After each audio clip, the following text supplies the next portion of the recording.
Hello everyone, welcome back to my YouTube channel Victory Biology Classes। आज मैं आप लोगों को क्लास 12 के यूनिट नंबर 2 स्टार्ट करने वाला हूं, जिसमें हम लोग विभिन्न प्रकार के चीज़ों को पढ़ेंगे।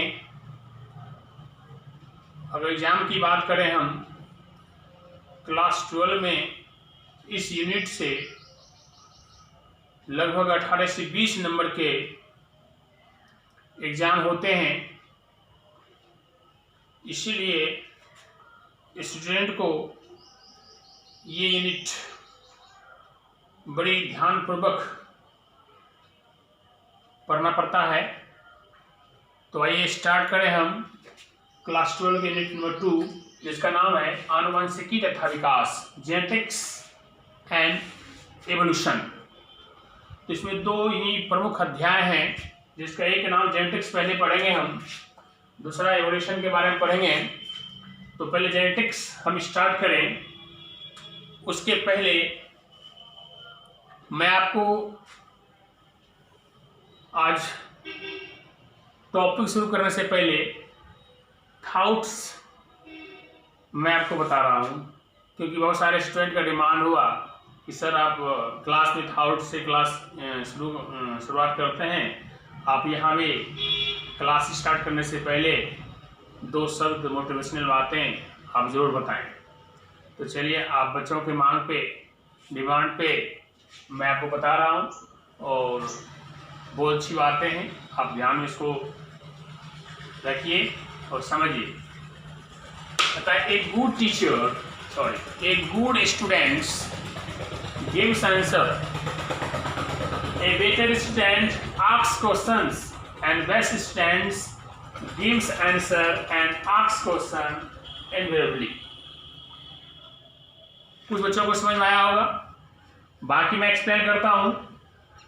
एक अच्छा जो स्टूडेंट होता है वो जवाब देता है, उससे भी अच्छा स्टूडेंट वो होता है जो क्वेश्चन पूछता है, और सबसे अच्छा स्टूडेंट वो होता है जो आंसर भी देता है, सवाल भी पूछता है ना, वो हमेशा ही करते रहता है। तो इनवेरिएबली क्या होता है, हमेशा, बराबर, सर्वदा, है ना, के रूप में ये पूछते रहता है। तो आपको कैसा स्टूडेंट बनना है, ये भी अच्छा है, ये उससे अच्छा है, ये सबसे अच्छा है। तो मैं उम्मीद करता हूँ कि बेस्ट के चॉइस में सब रहेंगे, है ना। आप उस क्वेश्चन और आंसर दोनों देना चाहिए, है ना, ताकि आप अच्छी तरह से सीखें। और साइंस का पहला रूल है हाउ, हु, वेयर, बच्चों की जुबान पे होना चाहिए, हमेशा लिप पे होनी चाहिए साइंस पढ़ने वक्त, ठीक है। तो चलिए मैं आप लोगों को अब स्टार्ट करूँ। जैसा मैंने कहा था कि क्लास 12 के यूनिट 2, जिसका नाम आनुवंशिकी तथा विकास, जो जेनेटिक्स एंड एवोल्यूशन के नाम से जानते हैं, यूनिट का नाम है ये। लेकिन अब हम इसके अंतर्गत सबसे पहले आनुवंशिकी पढ़ते हैं, जेनेटिक्स। अब लोग जेनेटिक्स क्या है, इसकी परिभाषा पहले देख लें। तो जेनेटिक्स ये होता है आनुवंशिकी। आनुवंशिकी क्या है, आप 10th की क्लास में भी इसकी परिभाषा देख चुके होंगे, फिर भी मैं यहाँ इसके एक बार रिपीट यहाँ करता हूँ कि आनुवंशिकी क्या है, ठीक है। तो जीव विज्ञान की वह शाखा जिसके अंतर्गत हम माता पिता एवं उनके संतानों में पाए जाने वाले समान या असमान गुणों का अध्ययन करते हैं। तो फिर से रिपीट कर लें, जीव विज्ञान की वह शाखा जिसके अंतर्गत हम माता पिता एवं उनके संतानों में समान या असमान गुणों का अध्ययन करते हैं, उसे क्या कहेंगे हम, उसे कहेंगे हम जेनेटिक्स, मीन आनुवंशिकी। अब यहाँ पे बात आती है समान और असमान गुण, इसीलिए जेनेटिक्स को जो हम हैं दो भागों में डिवाइड कर दिए। तो पहला हेरिडिटी आता है, जिसको आनुवंशिकता बोलते हैं, ठीक है, और दूसरा वेरिएशन आता है। अब देखिए परिभाषा इसी दोनों से इसकी परिभाषा निकली है, ध्यान दीजिएगा। भिन्नता या विविधता एक ही है, डायवर्सिटी के नाम से इसको जानते हैं। परिभाषा में आपने क्या देखा, माता पिता एवं उनके संतानों में जो समान और असमान गुणों का अध्ययन होता है। एक तो समान गुण यहाँ आ जाएगा, हूबहू क्वालिटी जाएगी, और कभी कभी डिफरेंशिएशन भी होता है। हूबहू तो माँ बाप का बच्चा नहीं होता है, कभी नाटा है तो लंबा हो गया, लंबा है नाटा हो गया, गोरा है काला हो गया, मतलब थोड़ा थोड़ा डिफरेंशिएशन होता है ना। तो अंतर जो होता है किस आधार पर होता है, तो मॉर्फोलॉजी बाह्य आकारीय, बाह्य आकारिकी के आधार पर भी होता है, और साइटोलॉजी कोशिका अध्ययन है ना, ये जो है उस कोश के आधार पर होता है, कोश के आधार पर अंदरूनी संरचना के आधार पर भी आपका क्या होगा, डिफरेंशिएशन हो जाता है, कुछ न कुछ चेंजिंग हो जाता है। तो ये वेरिएशन जो मिलता है ये दोनों आधार पे मिलता है, तो थोड़ा अंतर हो जाता है। अब यहाँ पे बात आती है हेरिडिटी, आनुवंशिकता। परिभाषा आप जेनेटिक्स का देख लिया, अब उसके अंतर्गत हेरिडिटी आता है। हेरिडिटी आनुवंशिकता ये क्या है, पैतृक गुण जो माँ बाप का क्वालिटी है, गुण है, उस संतानों में जो स्थानांतरण ट्रांसमिशन हो जाता है, वो ट्रांसमिशन ही क्या कहलाता है, हेरिडिटी। ये अगर जैसे यहाँ पे माँ बाप है, यहाँ माँ बाप है, यहाँ पे अंतर होकर यहाँ आ गया, अगर देखता कि यहाँ जैसे ये है और वैसे ये क्वालिटी आ गई, यहाँ कहेंगे हम क्या, हेरिडिटी आ गई। क्या आ गई, हेरिडिटी। तो हेरिडिटी कैसे आता है, किस प्रक्रिया द्वारा आता है, उस प्रक्रिया का नाम है, देखिए हेरिडिटी से बन गया है इनहेरिटेंस। तो इनहेरिटेंस क्या है, प्रक्रिया है, ये प्रक्रिया है इनहेरिटेंस। ठीक है, देखिए लिखा हुआ है यहाँ पे, ये जो मान लो माँ है बाप है, ये दोनों क्वालिटी इसमें आ गई, तो ये क्या हो गया, ये हो गया हेरिडिटी, ये हो गया हेरिडिटी। लेकिन किस प्रोसेस से हेरिडिटी हुई है, उस प्रोसेस का नाम है इनहेरिटेंस, है ना, जिसको बोलते हैं वंशानुगति। देखिए आप परिभाषा वंशानुगति निकाल लीजिए कि वह प्रक्रिया जिसमें आनुवंशिक गुण जो जेनेटिक्स क्वालिटी जो कैरेक्टर होता है माता पिता का, उनके संतानों में पहुंच जाता है। पहुंच गया, ये हो गया, है ना, जिसके द्वारा पहुंचता ये हो गया, पहुंच गया तो हेरिडिटी हो गया, है ना। तो वो प्रक्रिया है, तो प्रक्रिया का नाम ये यही प्रक्रिया है ना, ये प्रक्रिया है। ठीक है, इनहेरिटेंस, जिस प्रक्रिया द्वारा माता पिता गुण जो है बच्चों में संतानों में पहुंच जाता है, तो प्रक्रिया का नाम इनहेरिटेंस है। अब पहुंच गया, क्वालिटी आ गई सेम टू सेम, तो हो गया हेरिडिटी। तो उम्मीद है आप जेनेटिक्स, हेरिडिटी और इनहेरिटेंस को समझ गए होंगे। अब बात आती है एक और उसी से संबंधित है कि आप हेरिडिटी, कैरेक्टर, भाई आनुवंशिक गुण क्वालिटी क्या हुआ, कैरेक्टर क्या हुआ। अब देखिए जो लक्षण, अब इस लक्षण जो यहाँ भी जो लक्षण था, यहाँ लक्षण था, अगर हूबहू लक्षण आ गया, है ना, जो लक्षण जितना लक्षण आया, जो लक्षण, उस लक्षण को हम बोलेंगे आनुवंशिकी लक्षण या गुण। देखिए वे लक्षण जो पीढ़ी दर पीढ़ी चलते रहता है ना, जनरेशन टू जनरेशन चलते रहता है, उसको हम क्या बोलेंगे, उसको बोलेंगे हम हेरिडिटी कैरेक्टर। क्या बोलेंगे उसको, हेरिडिटी कैरेक्टर। देखिए ये आप समझ गए होंगे। तो छोटी एक है ना परिभाषा है, बस एक कर मुख्य रूप से यहाँ इसी परिभाषा है। और फादर ऑफ की बात हम करें तो फादर ऑफ जेनेटिक्स अगर कोई पूछे तो हम ग्रेगर जोहान मेंडल बोलेंगे। मेंडल भी शॉर्ट में काफी फेमस है। तो इनका जीवनी भी देखेंगे हम, है ना। तो इसके नेक्स्ट टॉपिक, अभी तो कहानी स्टार्ट हुई, अभी तो इंट्रोडक्शन हुआ। अब हम ग्रेगर जोहान मेंडल के बारे में जीवनी पढ़ेंगे, फिर उसका वर्ष पढ़ेंगे, फिर पुनर्खोज पढ़ेंगे। उसके बाद हम आगे इसका जो है मोनोहाइब्रिड, डाहाइब्रिड, है ना, उसके law of dominance, law of inheritance, बहुत सारे नियमों को पढ़ेंगे, है ना। तो आगे देखते जाइए। आगे आपको मैं बताने वाला हूं मेंडल्स का जीवन। ठीक है, मेंडल्स जीवन, मेंडल्स लाइफ। तो आगे नेक्स्ट टॉपिक आपका ये होगा, इसको आप लिख लें। हमारे वीडियो को आप लाइक सब्सक्राइब नहीं किए हैं तो सबसे पहले लाइक और सब्सक्राइब कर लें और बेल आइकन दबा दें, ताकि आपको जब भी हमारा वीडियो मिले आपको पहले नोटिफिकेशन के द्वारा आपको जानकारी मिले। ठीक है, तो फिर आगे देखिए टॉपिक, और मेंडल्स लाइफ देखते हैं, जिसके अंतर्गत इनके संक्षिप्त जीवन की थोड़ा चर्चा करेंगे। इसके बाद फिर इनके वर्ग करेंगे। पार्ट वाइज मैं आपको बता रहा हूं, है ना। इसको ध्यान से इसको आप समझते जाओ। देखिए सबसे पहले इनका जो जन्म हुआ था, इस महान वैज्ञानिक साइंटिस्ट का जो जन्म हुआ था ऑस्ट्रिया, एक ऑस्ट्रेलिया होता है, एक ऑस्ट्रिया एक छोटा सा देश है ना, वहां पे इनका जन्म हुआ था 22 जुलाई 1822 को। कहाँ पे गांव का नाम था? तो हेजेनडॉर्फ था, हेजेनडॉर्फ गांव का नाम है ऑस्ट्रिया में, ठीक है, वहीं पे इनका जन्म हुआ था। इनके माता पिता की बात करें हम तो ये ज़्यादा पैसे वाले नहीं थे, गरीब थे। इनके पापा फल उत्पादन करते थे, एक तरह से माली थे, है ना, और ये अपने भाई बहनों में ये दूसरा भाई था, है ना, दूसरा पुत्र था। पुत्र के सुपुत्र को ना, बाकी भाई का क्या कहानी है ये तो नहीं मालूम, है ना, लेकिन ये फेमस तो ये हुए, इसलिए इसको सुपुत्र के नाम का कर सकते हो। तो ये जो है माता पिता की बात करें हम तो एंटोन मेंडल इनके पापा का नाम था, जो फल उत्पादक थे, माली थे, और उनकी मम्मी है ना, रुशाइन मेंडल, ये मदर थी जो हाउसवाइफ थी। तो इनका जीवन बचपन जब बीत रहा था, अपने प्रारंभिक जो गांव है, प्रारंभिक शिक्षा अपने गांव में ही किए थे, क्योंकि इनकी जो समस्या थी, ये गरीब थे, जिनके कारण अच्छे स्कूल में इनको पढ़ने का मौका है ना नहीं मिला, गरीब हालत में, है ना। अपने बलबूते बहुत कुछ उन्होंने किया, तो आगे संघर्ष की, आगे बहुत कुछ आगे मिलने वाला है, तो इसको देखेंगे समझेंगे हम। तो जब बचपन में ही अपने मम्मी पापा को पूछा करते थे, इतने सवाल जवाब करते थे, खासकर पेड़ पौधों पर इनका काफी लगाव था।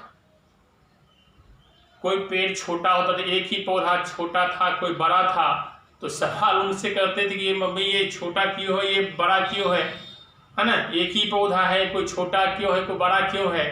दूसरे पौधे देखा, उसमें भी थोड़ी सी डिफरेंशिएशन आया, तो उसमें भी सवाल लगा दिया। तो ना मम्मी पापा इसके जवाब दे पाते थे, ना मम्मी ना पापा जवाब दे पाते थे, लेकिन मन में एक कसक सी रहती थी कि ये कैसे होता है, क्या कारण है इसका। तो बचपन से ही उस कारण को मन में ढूंढते रहते थे, जो आगे चल के है ना काफी काम आया इस खोजी दिमागी इसको, ठीक है।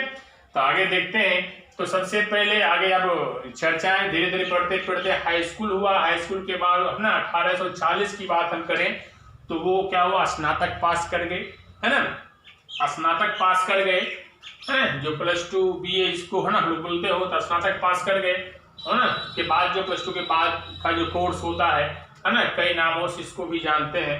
चलो, तो 1847 में क्या किए, जब ये स्नातक पास किए 40 में, तो फिर 47 में अपने 25वें जन्मदिन, जब इनका उम्र 25 साल हुआ, सिल्वर जुबली जब मना रहे थे अपने लाइफ का, तो उसी जन्मदिन के मौके पर वो क्या बन गए, पादरी बन गए, है ना, क्रिस्ट बोलते हैं ना, पादरी बन गए, है ना, जो ईसाई धर्म के थे, तो हम लोग साधु महात्मा बोलते हैं, यहाँ पे तो पादरी बन गए, जो गिरजा घर में जो रहता है ना, तो ये पादरी बन गए कब, तो 25वें जन्मदिन पर। तो उसके बाद फिर रहे वहां पे, ज्ञान हासिल किए, फिर क्या हुआ, पढ़ते ना आगे करते करते उसी 3 साल बीत गए। 3 साल के बाद 1850 में प्रारंभिक शिक्षक बन गए, है ना, मौका मिला।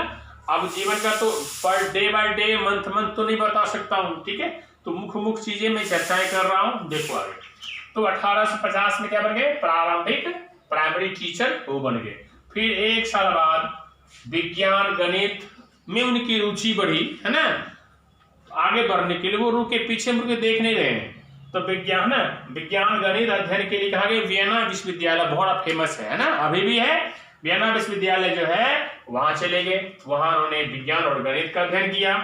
उसके बाद 2 साल के बाद ब्रून एक जगह का नाम है, वहीं पे क्या है, एक विश्वविद्यालय है ना, जहां उन्होंने वहां पे क्या किया, भौतिकी और प्राकृतिक विज्ञान, नेचुरल साइंस और फिजिक्स जो है उसका वो क्या बन गए, शिक्षक बन गए, ठीक है, शिक्षक बन गए।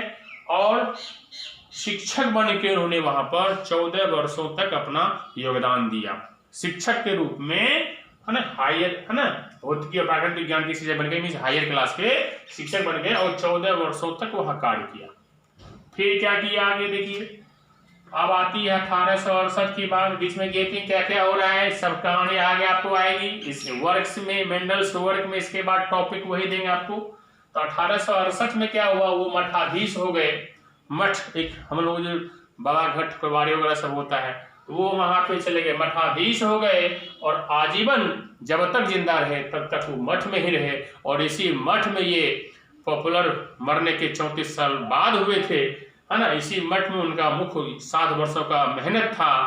आगे हम इसके जो मेंडल्स वर्क है उसके अंतर्गत पढ़ेंगे। तो अभी क्या होगा, मठ में 14 मठाधीश हो गए और आजीवन जब तक जिंदा रहे तब तक वो मठ में ही रहे।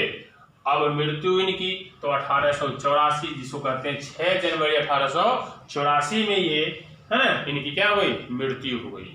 तो ये संक्षिप्त विवरण आपका ग्रेगर जॉन मेंडल का था। आप इसको नोट कर रहे हैं, है ना, और क्वेश्चन के रूप में बना लीजिए जैसे इसमें ढंग से मैं बताया हूं, आप उसको देखो ऐसे। बस इक्का दुक्का कभी कभी सवाल इसमें पूछा जा सकता है ना। आप जानकारी के लिए ग्रेगर जॉन मेंडल को थोड़ा सा इसको देख लें। उसके बाद हम पढ़ते हैं मेंडल्स वर्क, मेंडल के कार्य, है ना। आगे क्या पढ़ेंगे, मेंडल के कार्य, मेंडल के कार्य, मेंडल्स वर्क, ठीक है। मेंडल्स वर्क पढ़ेंगे, इसको आप लोग देखें, ठीक है ना। इसका शॉर्ट ले लीजिए। अब मेंडल्स वर्क को देखें। मेंडल्स वर्क की जहां तक बात करें, इनका कार्य बहुत ही दुर्भाग्यपूर्ण रहा। शुरू में इन्होंने अपने कार्य को कंप्लीट कर पूरा कर 7 वर्षों के मेहनत कर अपने सारे निष्कर्षों सहित जब प्रकाशित करने के बावजूद भी इनका कार्य जो है 34 वर्षों तक अनदेखा रहा। इसके मरणोपरांत 3 वैज्ञानिक, जो आगे मैं इसके अगला टॉपिक बताने वाला हूं, है ना, ह्यूगो ड्यूरी, सर मैक जो है, ये तीनों वैज्ञानिक ने इनकी स्मृति में, है ना, पुनः खोज, जो आगे टॉपिक करेंगे, है ना, मेंडल्स का पुनर्खोज, है ना, उसमें इनकी ख्याति प्राप्त हुई और उस समय इनको जेनेटिक्स के फादर कहा गया। तो देखिए दुर्भाग्यपूर्ण किस तरह कैसे हुआ, तो मैं आपको थोड़ा चर्चा करूं। देखो ध्यान से, मेंडल्स के कार्य में तो सबसे पहले स्टार्ट ये कहाँ से किए थे। तो सबसे पहले 1856 में आपने मेंडल्स का परिचय में देखा होगा, बीच का टाइम, है ना, उसी टाइम जो कुछ गैपिंग था। अब देखिए 1856 में क्या किया, पौधों में संकरण बोलते हैं क्रॉस को, है ना, क्रॉस को, तो संकरण का प्रयोग किया, जो आगे डिटेल से पढ़ेंगे मोनो हाइब्रिड डाइहाइब्रिड के बारे में। तो क्रॉस किया, है ना, और 1864 तक, है ना, जारी रखा। तो काफी लंबे समय तक, है ना, देखिए यहाँ पे लिखा हुआ किया हुआ है 56 में पौधे में संकरण का प्रयोग किया, 1864 तक इन्होंने क्या किया, जारी रखा। अब बात यहाँ आती है 1865 में, जस्ट 64 के बाद, जब 65 में क्या किया, जब पूरा कंप्लीट कर लिए हो, तो 1865 में अपने प्रयोगों का किया पूरा कंप्लीट निष्कर्ष सहित, है ना, निष्कर्ष सहित क्या किया, एक प्राकृतिक ब्रून जो है ना, एक जगह का नाम मैंने पहले बताया था, ब्रून स्थित जो है एक सोसाइटी का नाम है, जिसका नाम है प्राकृतिक इतिहास सोसाइटी। उसके समक्ष इनको पढ़ा, है ना। पढ़ने के बाद उस समय तो लोग कुछ हाँ करके परमिशन दे दिए कि हाँ ठीक है आप इसको करिए। तो उन्होंने क्या किया, ठीक अगले साल 64 कंप्लीट किया, 65 में ये समक्ष पढ़ा, फिर 66 क्या किया, इनको क्या किए, प्रकाशित किया, है ना, पब्लिकेशन करवाया। और लगभग 120 जगहों पर एकेडमी हुआ, विश्वविद्यालय हुआ, कॉलेज हुआ, स्कूल हुआ, है ना, हर जगह जो जहाँ जहाँ इनको मिला 120 जगहों में इसको भेजा, इसको पढ़ें समझें, है ना, इसके बारे में, है ना, बताएं। तो उन्होंने भेजा, लेकिन दुर्भाग्य इनकी इतनी है ना, भाग्य इसका साथ नहीं दिया और दुर्भाग्य से भेंट इनको हुआ, अनदेखा कर दिया गया। इनके वर्कों को जहां जहां भेजा गया किसी ने सही ढंग से पढ़ा नहीं।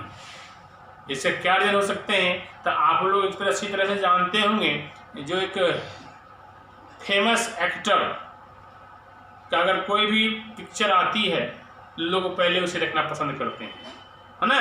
और उसी बीच में कोई नए एक्टर्स हैं, उनकी पहचान नहीं है, फेमस नहीं हुए हैं, कोई पब्लिसिटी उसकी नहीं है, पहले डेब्यू कर रहा है अगर, है ना, तो एकाएक जब तक उसके बारे में लोग देखता समझता पूरा फेमस होता है तब तक उसको लाइक नहीं करता। लेकिन जैसे शुरुआती में आता है तो पहला डे उसका जो है उस ढंग का रिस्पॉन्स नहीं मिलता है जो फेमस हीरो एक्टर होता है ना। उसके हिसाब से जस्ट लाइक उसी तरह आप समझ सकते हैं कि इनका जो उस समय जो प्रकाशित करने के लिए भेजे थे, उस समय प्राकृतिक चुनाव बाद जो नेचुरल सिलेक्शन आप पढ़ने वाले हैं इसी अध्याय में, इसी यूनिट में पढ़ेंगे, है ना। आगे जो गजब का डार्विन, चार्ल्स डार्विन के बारे में, लामार्क के बारे में, हाँ, तो उसी में ये जो चार्ल्स डार्विन थे उन्होंने, है ना, जो प्राकृतिक चुनाववाद का थ्योरी दे रहे थे।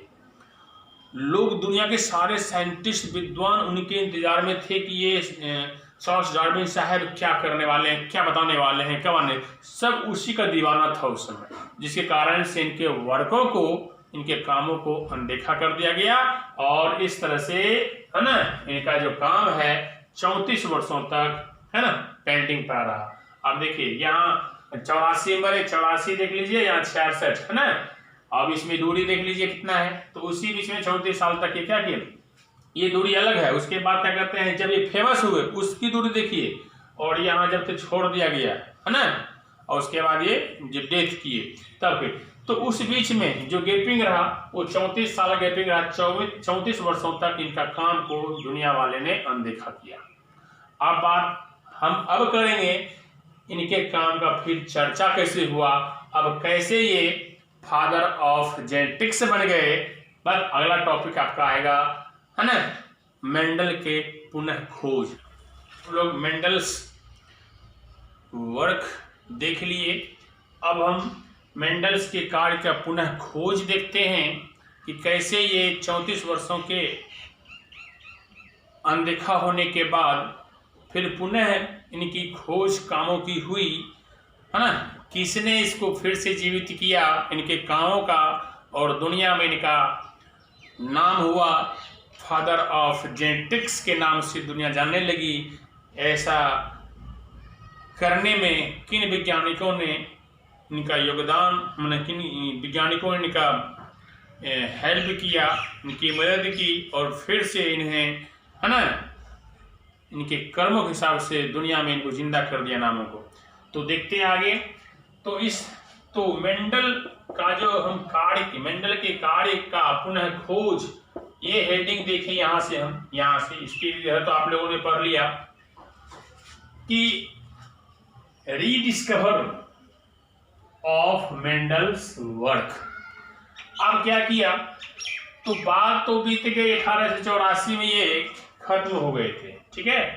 अब बात आती है 1900 के बाद, है ना। सन 1900 ईस्वी में 3 वैज्ञानिक को आपको नाम याद रखना है, क्योंकि तीनों को आगे आप खासकर ह्यूगो डी व्रीज के बारे में और थ्योरी पढ़ने वाले हैं, है ना।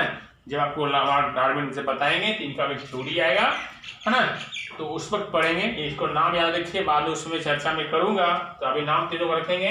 तो 3 वैज्ञानिक थे, अलग अलग कंट्री में, अलग अलग कंट्री के थे, और अलग अलग इसी पे जेनेटिक्स का अध्ययन अलग अलग अपने प्रयोग कर रहे थे, है ना। तो कहाँ कहाँ थे, ह्यूगो डी व्रीज हॉलैंड के थे, कोरेंस जर्मनी के थे, और वहाँ है वान शेरमार्क जो है वो आपको ऑस्ट्रेलिया के थे। ये तीनों वैज्ञानिक क्या किए, अपने अपने प्रयोगों एवं पुराने प्रयोग किए, प्रूव किए, तो बहुत कुछ निकला। उनको भी, है ना, वो भी इसकी खोज कर, जेनेटिक्स के बारे में बहुत कुछ उन्होंने भी खोजा, तीनों प्रूव कर दिए। फिर तीनों एक समय ऐसा आया कि हम भी कर रहे, तुम भी कर रहे हो, सब कर रहे हो, तो तीनों मिलाया, फिर तीनों का एक ही ऐसा था, है ना। उसके बाद पुराना दस्तावेज कुछ उन्हें मिला, तीनों को मिला, एक एक करके, एक को मिला, फिर वो खबर उसको दिया, उसको दिया, उसको दिया, मतलब पुराने दस्तावेज था जो मेंडल्स ने पत्रिकाएं छपवाई थी, उन पे इनकी जब नजर पड़ी तो उनको पलट के इन्होंने देखा, तीनों ने पलट के देखा, जो आज यह निष्कर्ष जो इनको निकला था तीनों वैज्ञानिकों को, साइंटिस्टों को, 34 वर्ष पहले भी सारा निष्कर्ष करके कंप्लीट करके छोड़ दिए थे मेंडल साहब ने। तो अब ईमानदारी की बात, तीनों वैज्ञानिकों ने आपस में विचार विमर्श किया। अब हम अपना तीनों का श्रेय कैसे लें अपना, हम भी किया भी कि सबकी सफलता हमने पाया, लेकिन अगर हमसे पहले अगर कोई साइंटिस्ट यहाँ पे हर चीज़ करके है ना वो चले गए फिर भी उनका नाम फेमस नहीं हुआ है ना, ये अच्छी बात नहीं है। तब तीनों ने विचार विमर्श करके एक प्लानिंग के तहत एक दुनिया वाले को ने मेरा नाम नहीं हो तीनों का, पहले इनका नाम होना चाहिए कि ग्रेगर जेनेटिक्स के फादर कोई हैं तो ग्रेगर जॉन मेंडल हैं है ना। जब इनकी चर्चा होगी तो साथ में सपोर्ट के रूप में मेरा चर्चा होगा ही होगा है ना। जिस तरह देखिए आपको खोज करते हैं तीनों वैज्ञानिक का नाम लिए बिना नहीं हो सकता है, तो ये भी अमर हो गए साथ में है ना। ये अपना विवेक लगाए है ना, और जिनकी पहले योगदान जो दिए थे उनके आदर मान सम्मान में उनके स्मृति में इन्होंने है ना दुनिया वाले को कहा कि नहीं, दुनिया में इन्हें ही जेनेटिक्स के जनक फादर ऑफ जेनेटिक्स कहा जाए है ना। तब जाके उस वक्त से लेके 14 वर्ष बाद ये दुनिया में पॉपुलर हुए और तब से लेके इनको है ना आनुवंशिकी के जनक के नाम से पॉपुलर हुए और दुनिया जान रही है, अभी हम लोग पढ़ रहे हैं। ठीक है, तो आपने देखा मेंडल्स का जीवन, मेंडल्स के कार्य और मेंडल्स के पुनः खोज पुनः कार्य है ना। तो ये हुआ आपका इंट्रोडक्शन। अब तीनों को मिला सकते हैं तो मेंडल्स का लाइफ में इसको जोड़ सकते हैं और बड़ा हो जाएगा।